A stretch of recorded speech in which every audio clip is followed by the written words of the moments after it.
Le village des recruteurs de Dijon, c'est la 5e édition, 91 exposants et des partenaires. On a parlé de la ville, de la métropole, mais il y a également Pôle emploi qui est partenaire de ce village des recruteurs de Dijon. Bonjour Djelali Chaou. Bonjour. Vous êtes directeur territorial Pôle emploi Côte d'Or. On en parlait à l'instant, mais souvent voilà, avec l'interlocuteur de Pôle emploi, on parle des secteurs en tension. Est-ce qu'aujourd'hui, il existe un secteur qui n'est pas en tension ? Au-delà de la définition de la tension, je dirais que tous les secteurs sont porteurs. C'est comme ça que je définirais la situation. Il y a des tensions dans certains secteurs qui sont un petit peu historiques. Je pense à cela au bâtiment, à l'industrie, à l'aide à la personne, à la santé, qui sont des secteurs en tension.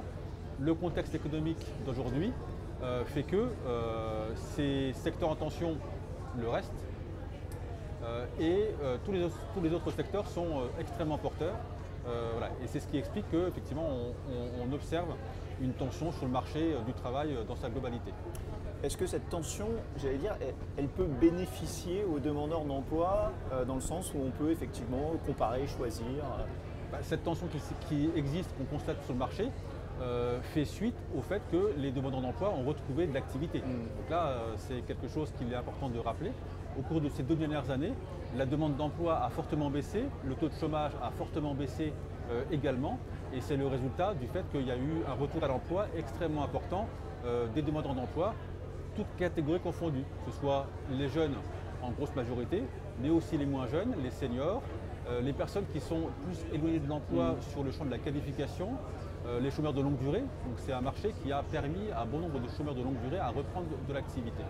Ça veut dire que vous constatez sur des événements comme le village de recruteurs que la relation finalement c'est un peu inversée, c'est l'entreprise qui va tenter de séduire le candidat et plus l'inverse? Le demandeur d'emploi, le chercheur d'emploi est en situation de force aujourd'hui, très clairement. Je dirais qu'il y a une petite inversion sur le regard que l'on porte sur le marché du travail où l'entreprise doit se faire connaître.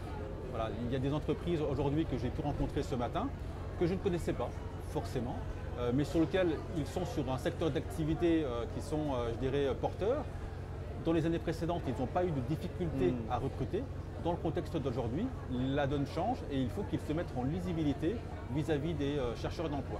Ces entreprises, ça devient un enjeu vital pour ces entreprises, c'est recruter ou mourir pour certaines. Est-ce qu'elles changent dans leur approche, dans leur discours? Est-ce que vous les accompagnez aussi parfois pour leur demander de changer parce que les sensibilités et les critères des jeunes demandeurs d'emploi notamment ne sont plus les mêmes aujourd'hui? Le regard des demandeurs d'emploi sur le marché du travail a effectivement extrêmement changé. Ensuite, le questionnement et les besoins des demandeurs d'emploi diffèrent aussi un petit peu et il y a beaucoup de questionnements qui sont faits avec les entreprises sur le champ de l'organisation du travail, du temps du travail.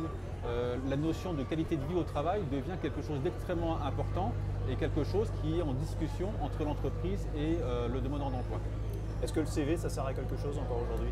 Le CV sert toujours à quelque chose. Ça permet déjà de retracer, je dirais, le parcours d'un candidat. Mais aujourd'hui, sur beaucoup d'entreprises, beaucoup de secteurs d'activité, il y a des actions qui font qu'on fait des recrutements sans CV avec des méthodes particulières de sélection. Juste pour terminer, aujourd'hui, est-ce que finalement ce contexte est hyper encourageant parce que un jeune demandeur d'emploi qui n'aurait pas de diplôme, enfin vraiment le champ des possibles s'ouvre du côté des demandeurs d'emploi? C'est parfaitement ça, c'est qu'aujourd'hui on est dans un contexte où tout le champ des possibles est possible. Voilà. Donc, que ce soit sur l'emploi, que ce soit sur la formation, on a un panel d'offres de services qui est extrêmement important, qui n'a jamais été aussi important qu'aujourd'hui. Aujourd'hui, les offres de solutions à proposer à un demandeur d'emploi, que ce soit sur l'entreprise via les offres, que ce soit sur la formation avec des plans de formation que l'on peut proposer en individuel à des demandeurs d'emploi, effectivement, le champ des possibles est extrêmement important. L'enjeu aujourd'hui, ça va être sur l'orientation des publics, voilà, que les publics s'orientent dans les secteurs porteurs, des secteurs qui sont en activité forte au sein du département, je pense au bâtiment, à l'industrie, à la santé, à l'industrie pharmaceutique. Et puis, les entreprises à changer aussi leur regard, à se mettre davantage en lisibilité sur qu'est-ce que l'entreprise propose et comment l'entreprise séduit. En fait, il y a une notion de séduction du candidat. Tout dernier mot, rapidement, effectivement, cette notion de séduction, elle passe par la rencontre aussi. Et ça, aujourd'hui, plus que jamais, la rencontre, ça peut être le déclic. Exactement, il y a une rencontre là qui est réalisée en direct, en vis-à-vis. Et là, c'est extrêmement important de permettre à ce que l'entreprise et les demandeurs d'emploi, les chercheurs d'emploi, puissent se rencontrer en direct. Et il y a effectivement beaucoup d'échanges, beaucoup de transmissions de CV, même si effectivement le CV n'est plus la règle, mais il y a beaucoup de cartes de visite qui sont échangées ce matin. Et parfois on arrive à des recrutements inattendus, inespérés, voire. Là, je le vois dans les échanges que j'ai avec les entreprises.